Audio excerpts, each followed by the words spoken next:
I figured there's a lot of people like me who Yeah. watch Bourdain and say, he's amazing. I'm never doing that. And maybe just getting off the couch is a step out of your comfort zone. So if I can get you just to go to the next town, just to see what else is out there, just to expand your horizons a little bit. And I think if you can open a mouth, like taste the new food, if you can open a mouth, you can open a mind.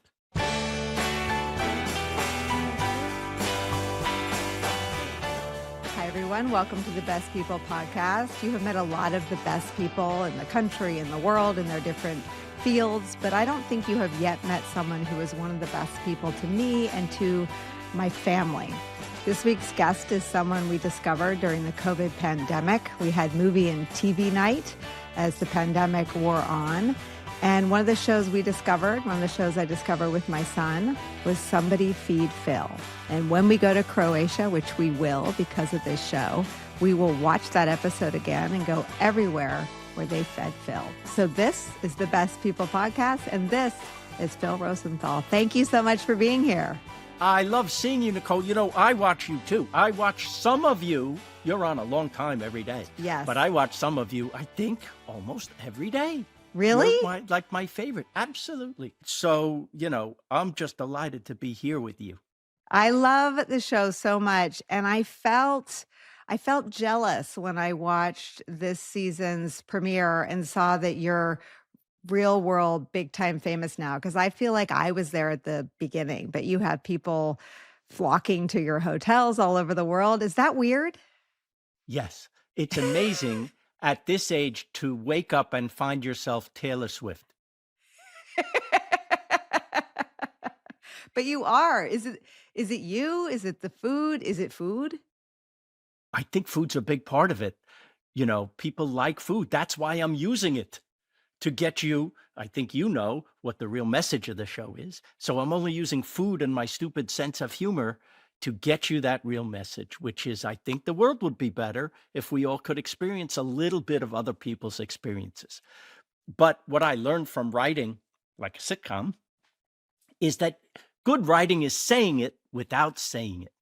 So I never want to be preachy and saying today's lesson is, right? We should be kind to each other around the world. We should be friendly neighbors to everyone.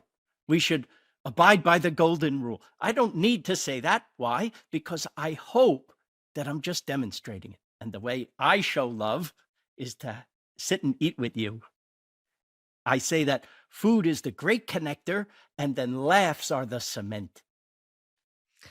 What is it about food that shaped you and put you on what I think you would describe as an unlikely path A hero's to journey? to your own superstardom? I mean, you talk openly, so I don't think I'm saying anything out of school that your mom wasn't a very good cook. You don't Nicole, cook, you eat. how dare you? That's my mother you're talking. No, she was not the best cook. In fact, she once made for Passover, she made matzah lasagna. Instead of sheets of pasta, sheets of matzah. I think she found this recipe in an anti-Semitic cookbook.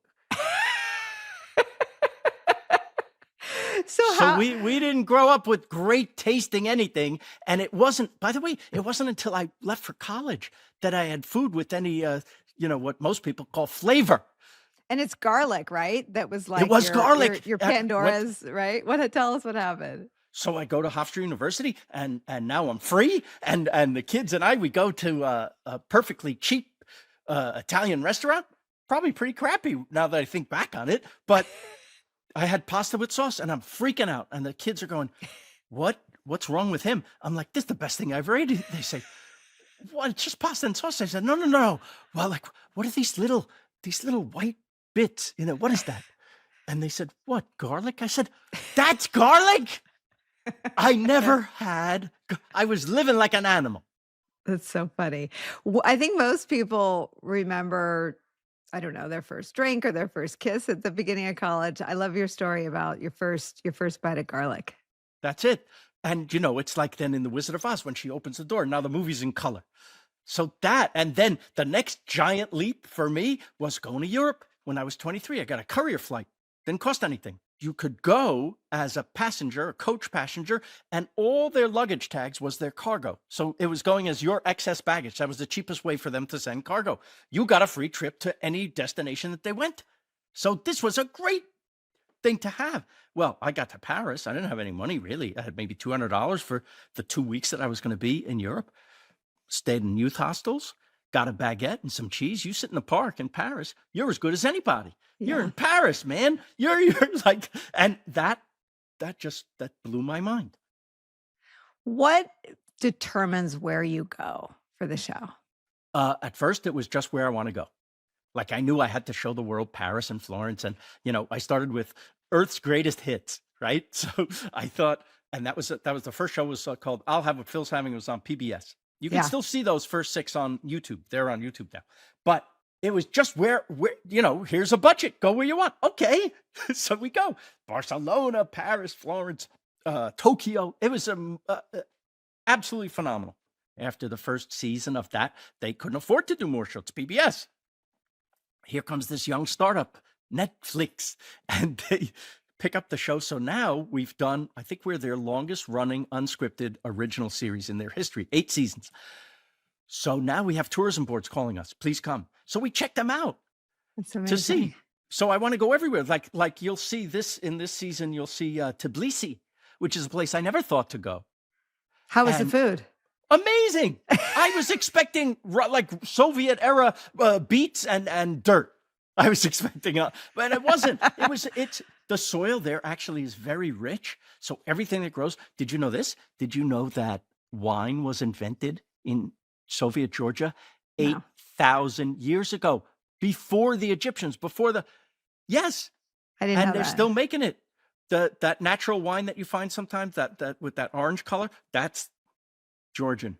That's amazing. That started there. Yes, amazing. So all this great stuff that you find, the whole thing is you don't know what you're missing, literally.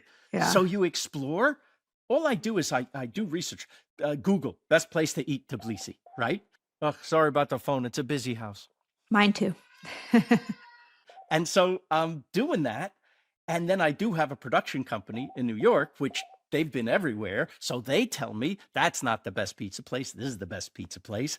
And then we leave room in the schedule for serendipity, for stuff to happen, which is my favorite stuff.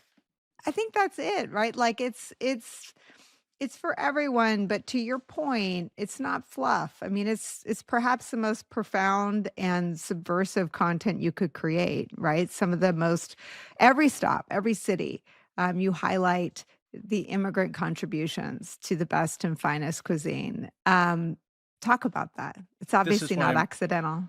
This is why I'm so happy to talk to you because, listen, I don't get political in the show. It's not for that. But, and I don't know if subversive is the right word. I'm not preaching one side or the other side. I'm just trying to be a human being. And maybe that's Well, what that's we've become lost. subversive, I would argue. You get no argument from me. I mean, that's the problem, isn't it? Is that we're losing that. And I'm trying to hang on to it. And I know I'm not alone. Since when did hugging someone from another culture define your political bent? I'm just trying to be a guy, just a nice guy. Most of the world I find is very nice. The news, I don't have to tell Nicole, they don't report on all the planes that landed safely today. You have to report the extraordinary. And the extraordinary is that 10% of humanity that's not so nice, that gets our attention, that stands out. But I'm saying it stands out because most of the world is not that way. I've been to Israel. There's a town called Akko. And I was told that Jews and Arabs live in that town side by side. You got to go see this. And I'm thinking, I'm going to go there. You know what's going to happen? They're going to maybe meet in the town square and there's going to be some kind of, maybe I won't be so safe. Guess what? They meet in the town square every day. What do? They have lunch. The mosque is next to the synagogue in this town. They celebrate each other's holidays and weddings and bar mitzvahs. This is how the world wants to be. This is how the world is. I'm not showing you in my show the way I wish it was. I'm just showing you what I find. And what I find, I'll go one step further. Most people around the world are so much better than their governments. Yeah. We all feel that, no matter where I speak. And I say this, I'm doing right now a big North American tour right now. Everywhere I go, even in the Midwest, which we think is going to be a certain way, there's a lot of people who are feeling what we feel, that we don't want our humanity to slip away. And we don't want criminals, literal criminals, leading us and telling us what's right and wrong when we know better. We inherently know better. We wouldn't raise our children this way. You know, isn't it a shame that you can't have your kid watch TV and emulate the president of the United States? What happened? So I'm looking at my show as maybe a little alternative programming. You can't. I mean, If you report the news, but if you watch the news and I can see by your face you're submersed in the news. It must be terrible sometimes to just have to live in that world. You can't. You have to have this other life that is life affirming. I mean, I think one of my revelations after the 2024 election result was that to pull out just the politics, I can't think of an ingredient that this would apply to give you a good food analogy, but it's too intense, right? That the soup without all the other stuff is too much. And political news is just it's such a concentrated dose of the news that it is. I mean, to your point, I mean, it makes me cry listening to you talk about going all around the world, because I worry what people around the world think. And yes, people are always better than their government, than their leaders, because their incentive structure is different. They have to coexist, and most people want to be liked by their neighbors, and most people want to be called if there's a neighbor in need. But I wonder if you feel different when you travel around the world now. I want to give you a little hope. When I go around the world and I meet people, they feel exactly like we do, maybe even more so. Why? Because Russia's at their doorstep. They have counted for generations on the United States being their big brother, being the protector. We were the ones who saved the world, not ruin it. That might be naive to say, but at least that's a real perception. Mm-hmm. Everywhere I go, you know that everyone has the phone. And when we get the news alert here, it says breaking news, right? They get it too. Yeah. They get it. Oh no, what did he do? Oh no. They don't go to us. They treat us, I believe this, as the victims of a hostile takeover. Really? Yeah. They don't see it as, you guys are all stupid. What are you doing? I never got that. Never. I mean, I feel that. We must be stupid. What are we doing? But they look at it as, oh, God, we're so worried. They're worried. They have their literal own safety to worry about. Yeah. We have normalized this crime syndicate. Why don't questions start with, as a convicted felon, why did you? Why can't that be the question? Why don't we normalize that kind of question? Jeffrey Epstein was convicted of raping children. Is that why you're worried that your name is in it? Why can't we be a little tougher with this guy? Why do you think people aren't? Afraid of losing their position at the White House press corps, maybe? That you won't be welcome in anymore? But go out with a bang, at least. Don't you love South Park, what they're doing? Don't you love? It's incredible. Talk about subversive. That's incredible. Not even, you're calling me subversive? Look at that. They've got the big cojones. Look at Gavin Newsom, like him or not. You gotta love, the young lady who's working on that. It took them 9 years, but I think that Yes. they've figured it out, that all of this, and I think Michelle Obama intended that line, when they go low, we go high. It's for Michelle Obama to say and do, not the entire country and Democratic Party. I mean, the fight against Trump is happening on the low road. And I think that, to your point, whether you love Gavin Newsom or hate Gavin Newsom, he's the first one to figure that out. How great And it almost seems like they're knocked back on their heels. They don't know how to Yeah. deal with that. If they go Yeah. after him, it's very obvious what they're doing, right? And I'm sure they'll try because I think there's no shame. But I think Michelle Obama had to say that.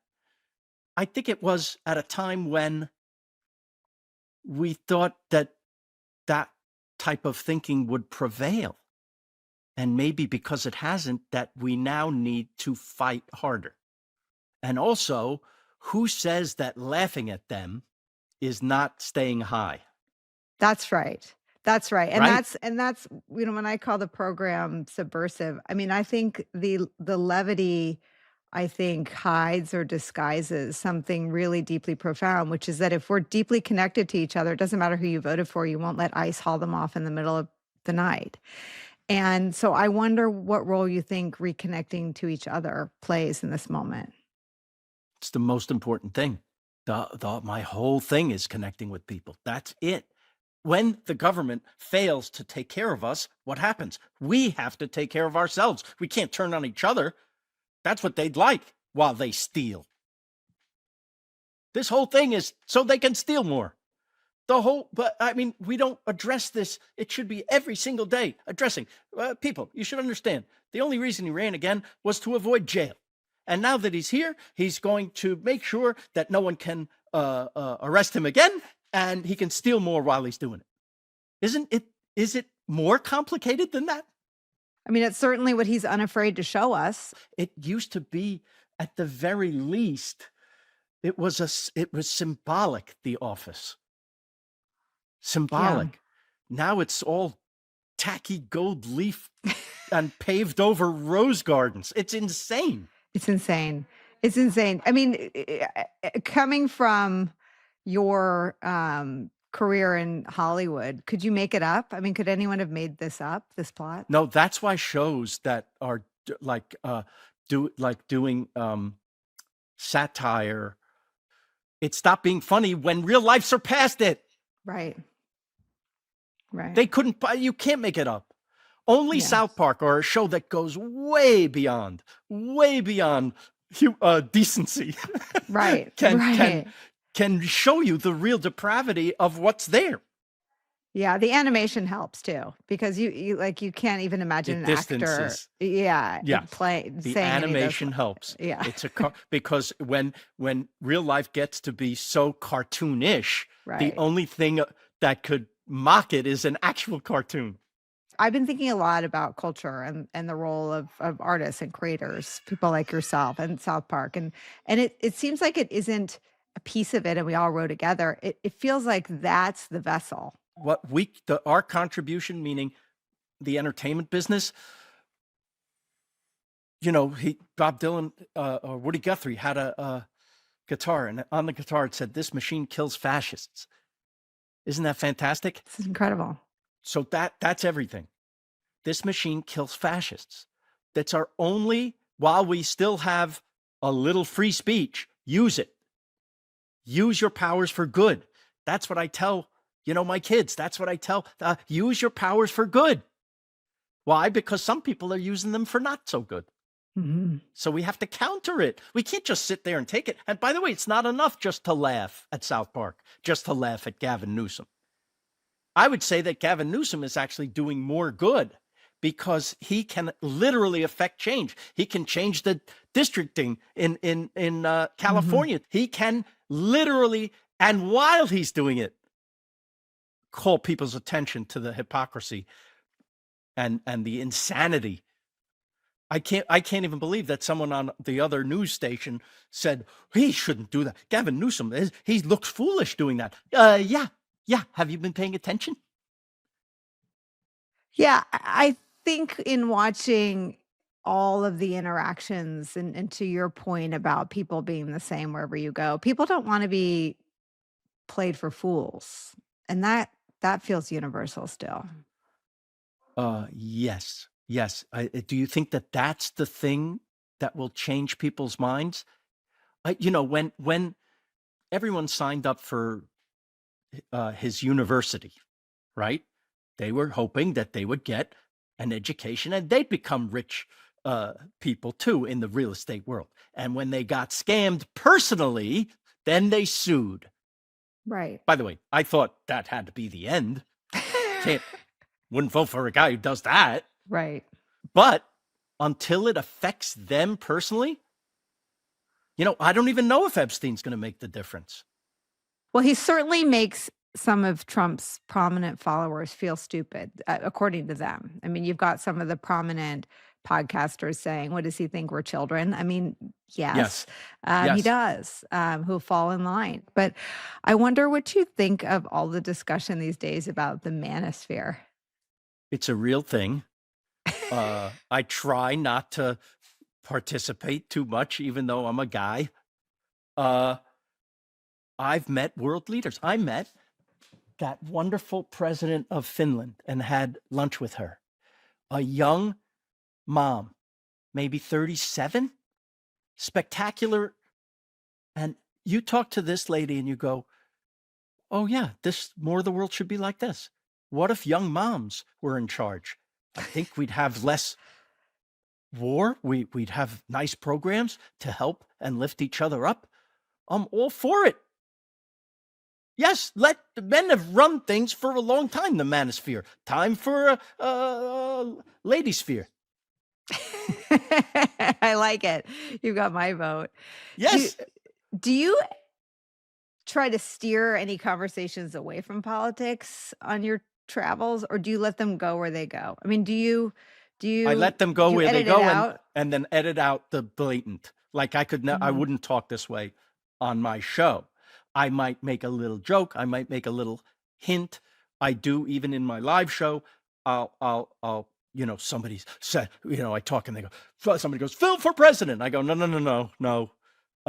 Thank you. That's very nice. But I happen to be one of the few people that still believes you should be really smart to be president. And that's as far as I go. I feel comfortable doing that with you because I actually want your reaction to this stuff because I'm trying to learn as much as I can from an insider because I'm just a guy trying to figure it out. How do we get here? How do we get out of here? How do we fix this? I mean, I'm here trying to do the same thing. I mean, and I think that everyone's choices are so instructive. And what I would say as an insider is we don't have it. We got nothing. So we're all Wow. turning to you. When I don't think we have the answers. And I think what the voters have rejected twice now is the perception of insiders that know more than everybody else. And so not only do we not, but I don't think that's what people want. I think people want to be good, but I think they've made 2 out of 3 times the worst choice. And I'm trying to figure out if maybe more of us should use our platforms more overtly. Would you contemplate that or is that just not what the show is? I feel like that's not what the show is. I feel like you are getting the message without me having to say it. Right. I'd like to say it without saying it.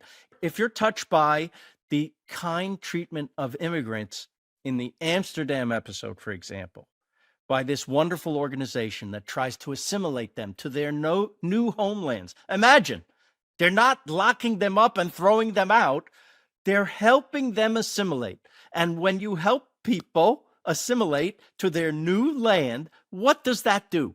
It certainly makes their lives better, but it makes our lives better. Because here's the other thing I'm learning. Everywhere I go in the world, for the most part, immigrants make wherever they immigrate to better, not worse, better. Right. Right.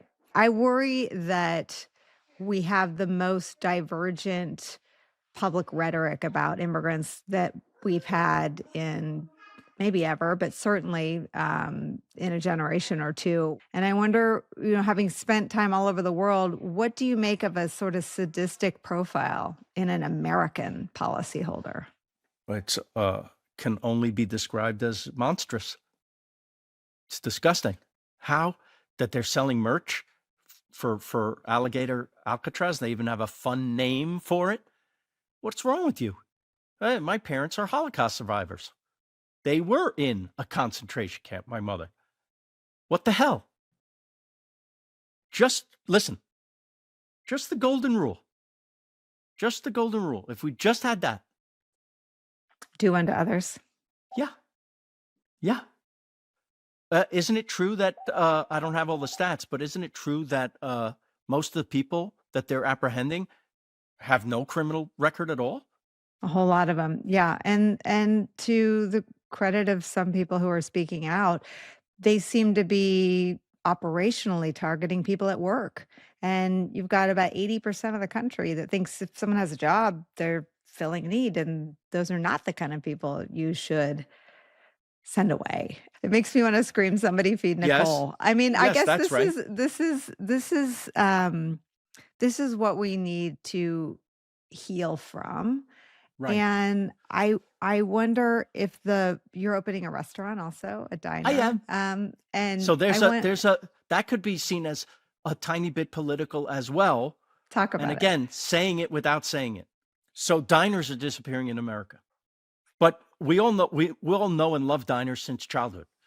You know, you'd be in a maybe school athletics or the theater group or wherever it is, the chess club even. Where you going after that?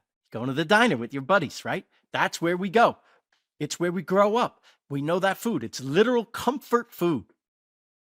Eggs all day, waffles, pancakes, burgers, sandwiches, milkshakes, ice cream sundaes, things like this. It's the food of our people, right? Of Americans. This is what we love. This is what we know. It's democratic with a small d. You don't have a lot of money, you can come. People with a lot of money, they like it too. We all love it. We love it so much it becomes the center, and it's so easygoing, it becomes the center of towns. It becomes the center of the community. If they're disappearing, maybe we're losing our sense of community, this place where neighbors can come and talk over everything that they like. And if we lose these communities, maybe we lose the country. So, Nicole, I'm going to fix everything with my diner on Larchmont Boulevard. And the best part is I'm naming it after my parents. It's going to be called Max and Helen's. I love it. I love it. I love when you would call them at the end of your Yes, they were the best part. episodes. How many years married? 25 happy years. And out of 56, that's not bad. Goodbye. Best part of This the is my show. favorite part at the end. Yes. Yes. Will you talk about that? This whole show about universality, about friendliness, about food, about connection ends with the ultimate connection. What's the subtext? We're all family. You relate to that because you have parents that you Zoom with.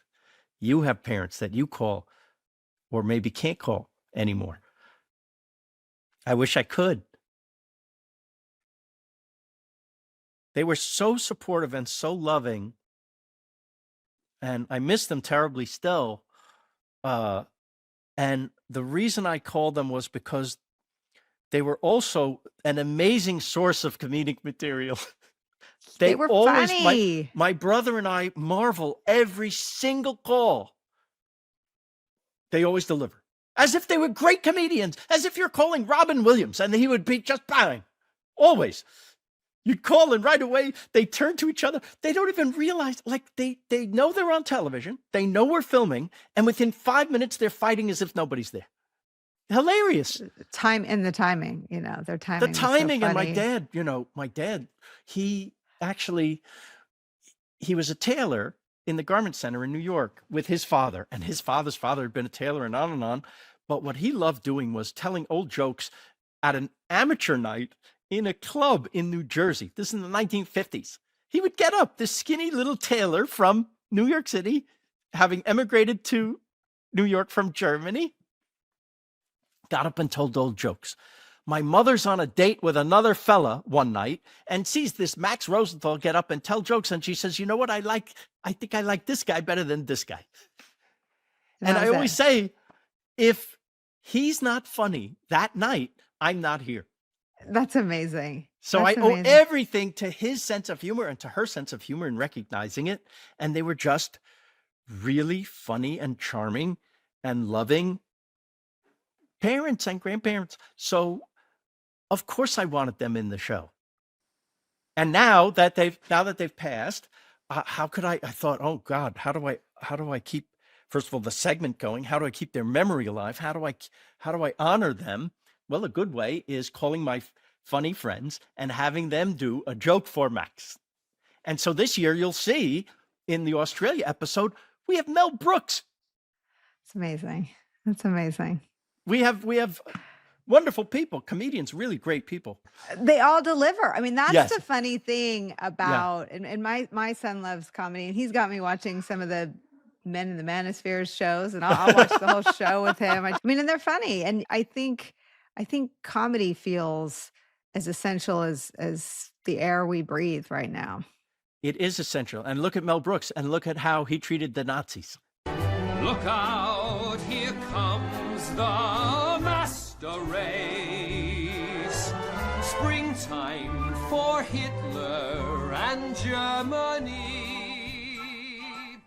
He would tell you that that's one of the better ways to deal with them is to first laugh at them. First, bring them down a peg, right? Mm-hmm. Sorry that- for my that- dogs. No, it's They're okay. they're laughing at me. The idea that I would record anything. Talk about the accidental nature of your fame now as a food traveler. And I've heard you talk about Anthony Bourdain. It's Yeah. such a self-deprecating twist on the inspiration. But just talk about Bourdain and talk about the accidents that led to the creation of this real huge cultural force that you lead now. So after Everybody Loves Raymond was over, I thought that I'm supposed to make sitcoms. I thought that was my purpose in life. But the business had changed greatly in the 9 years we were doing that show. And they told me, listen, they like you. They want another sitcom from you, but we want you to be more hip and edgy. That's what they want, hip and edgy. I said, well, you got the right guy. I'm Mr. Hip and Edgy. And so I struggled for years. And then I thought, if I'm going to bang my head against this wall of show business, let's pick a spot that I would love. And I had been inspired by not only Bourdain, but everyone who's done this, but mainly Ray Romano. While we were doing Raymond, like the first season, I asked him where he was going on his vacation in between season 1 and 2. And he said, oh, I go to the Jersey Shore. And I said, that's nice. Have you ever been to Europe? And he said, nah. And I said, why not? He goes, oh, I'm not really interested in different. Really? He didn't want to go. Really. And this is a 40-year-old guy at the time. And I'm thinking, we're doing that episode. He goes, what do you mean? I go, we're going to send you to Italy as you, and you're going to come back as me. Someone who's excited about travel, and especially Italy and the people in Italy, the food in Italy, right? It took me Yeah. 3 years to convince him because he was afraid of flying too. But he got on the plane, and this episode, I don't know if you saw that episode of Raymond where we go to Italy, but the episode is about Ray doesn't want to go, complains the whole time, and then slowly gets it. Well, what happened, the best part of this is that I saw Ray transformed, the person. Phil, have you had gelato?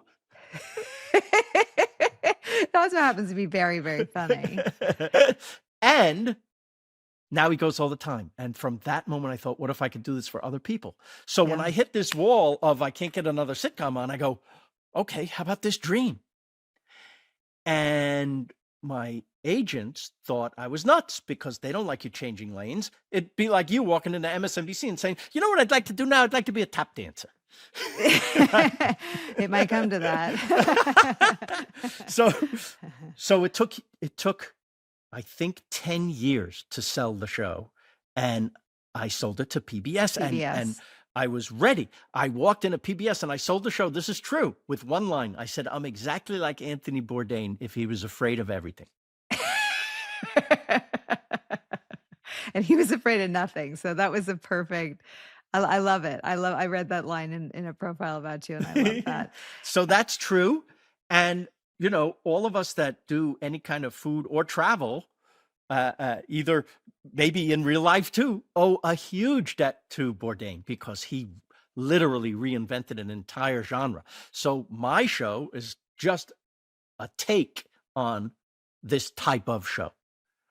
I'm the guy who watches Bourdain and go, he's amazing. I'm never doing that. But I figured there's a lot of people like me who Yeah. watch Bourdain and say, He's amazing. I'm never doing that. And maybe just getting off the couch is a step out of your comfort zone. So if I can get you, not even to go to Japan or to Europe or Africa, but just to go to the next town, just to see what else is out there, just to expand your horizons a little bit. And I think if you can open a mouth, like taste the new food, if you can open a mouth, you can open a mind. Yeah, and there's something inside a restaurant. I mean, it's Yes. still I still think there are people who walk into a restaurant and feel a little excited. What's gonna be on the menu? What am I gonna have? I mean, as a mom, like, I'm not gonna have to do any dishes. I wonder if you think that's part of what we have to get back to, turning off our phones or leaving the phones Yes. in the car, going Yes. inside a restaurant because it's Yes. special. You know what it's a lot like? Traveling. Yeah. You're transported for the evening. A great restaurant does that. Yeah. And it can be the diner. Of It course. can be. We're traveling. It's also mommy's taking care of us. That's the other thing. Yeah. Nurture. You know what my favorite moment maybe in movie history is? It's certainly the best food moment ever in a movie. You ever see Ratatouille? Of course. Of course. When he takes a bite at the end, the critic, the whole movie's hinging on this. He takes a bite of the ratatouille, and what happens? He zooms back to childhood, and he Yeah. zooms back to his mom's ratatouille.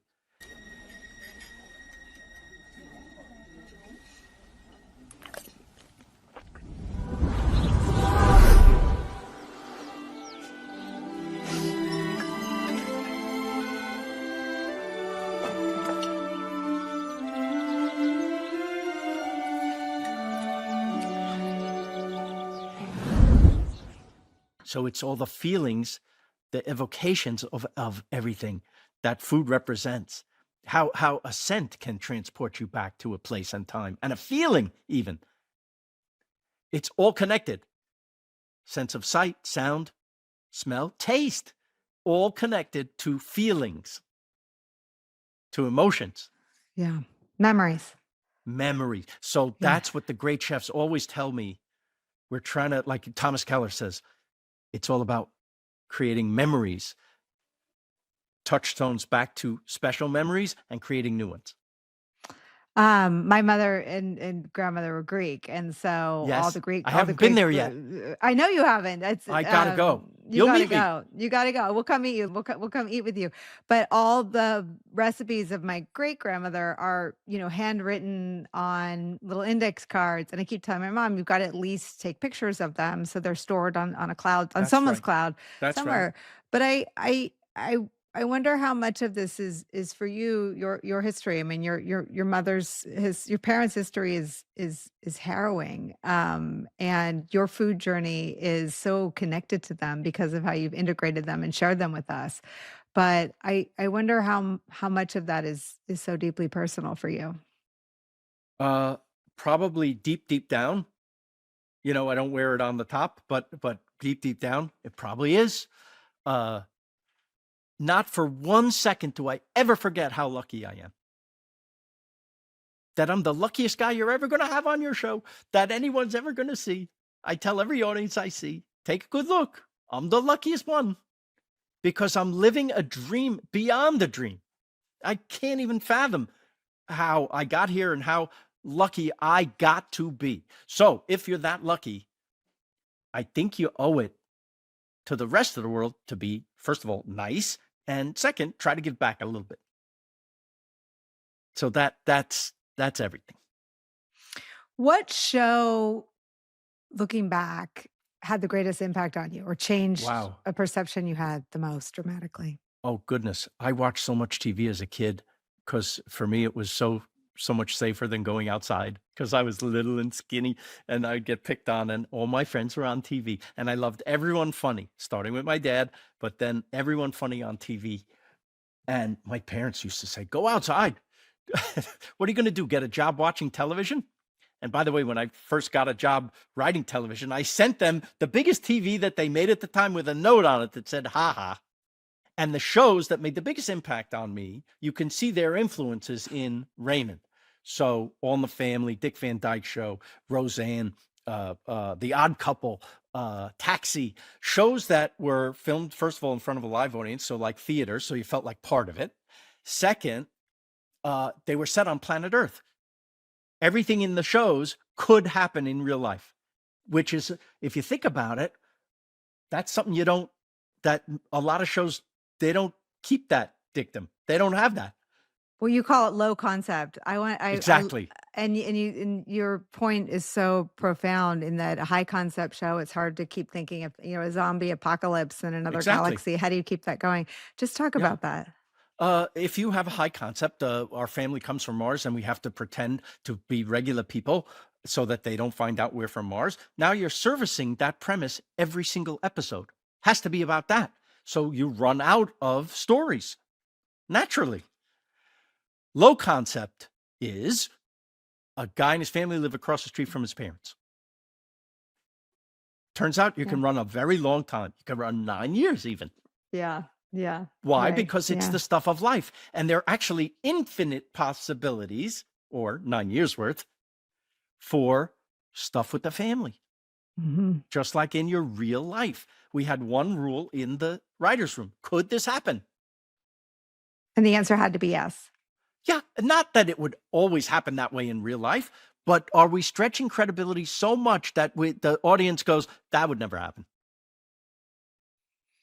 Right? It's so simple. I mean, and it's all related to the same thing that you can't Yes, connect if you can't relate, and you can't relate if it couldn't happen. exactly right. And so the same sensibility that was behind Everybody Loves Raymond is now right in front of you in Somebody Feed Phil. It's like the road under your car. You take it for granted, but you'd know if it wasn't there. No, I mean, look, a newscast is built the same Yes. way. And over the last 9 years, we've had a lot of structure to work with, threats to our democracy, signs of Yes. hope.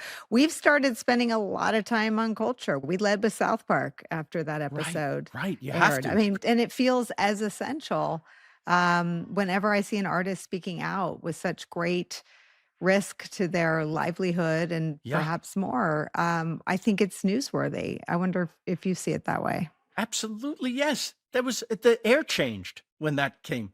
You were like, oh my God, somebody, it's Somebody like, spoke out. what's Yeah. that famous Apple commercial from the 80s where it looks like 1984 and somebody swings the thing and Yeah. crashes it into the screen and it comes tumbling down?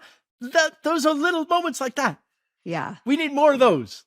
Right. Like the synapses are connecting and we're all still seeing the same thing and we can laugh at Exactly. it. And we're And not we're still crazy. and we're not crazy. Yeah. Yeah. I guess the last thing I wanted to ask you, if there's a trip that's changed you, or a country or a stop or the making of your own show, an episode that's changed how you see things. Only every single time. Ah, Because every single time, starting with that first trip that I mentioned at the beginning of our talk about going to Europe, your mind is blown. What it does for you is it changes your perspective on life and you bring that home with you. I'll give you an example. I go to Paris that first time and I'm marveling at how gorgeous it is. Even the trees on the boulevard are spectacular, the way they're lined up. I go home after the trip and I'm walking in my neighborhood in Washington Heights, Manhattan, and that I had a roommate. I could only afford a tiny apartment, not a fancy neighborhood. For the first time ever, I look and I go, hey, we have nice trees too. Huh? That's invaluable. You yeah. now have, first of all, a basis for comparison. Second of all, a perspective that you didn't have before. That's what travel does. And that happens with every human being that you meet. That happens with every place that you see, better or worse. There are ideas that you take from Japan. You go to the pharmacy, you buy a pack of gum. They wrap it for you as if it's for your 100th birthday. The level of care and detail. The little children are out on the street in Tokyo, 3-year-olds going to the supermarket for their parents, doing errands. What? I said, wow, how do you let this happen? They go, the community cares for the children. What? The community cares for the children. Is that a terrible idea? Would that be terrible to export? It's beautiful. It's beautiful. The care, though, is something that you see in all the preparation from all the chefs' It's an food. expression of love. Yeah. This you And taste the love. art. I And, mean, and yes. it's, and they're creating something so exquisite. I mean, I think that's something that you get when you go to Europe, the beauty in everything they eat, big and small, cheap and expensive. You go to Europe the first time, I'm like, I needed to buy a shirt, and the store's closed in the afternoon. I'm like, what's going on? Everything's closed. Yeah, we close from like 2 to 4. What? Why would you do that? Oh, we want to enjoy the day. Enjoy the day. What? Imagine that. Imagine. And you go, oh, there are other ways to be. Yeah. Well, I want to be like you. I love that you did this. I'm so happy to talk to you. And we'll eat. That's we'll great. Eat. We'll Okay, eat. dear. This is Thank you great. so much. Thanks Thanks, you. Nicole. Thanks, everybody. You.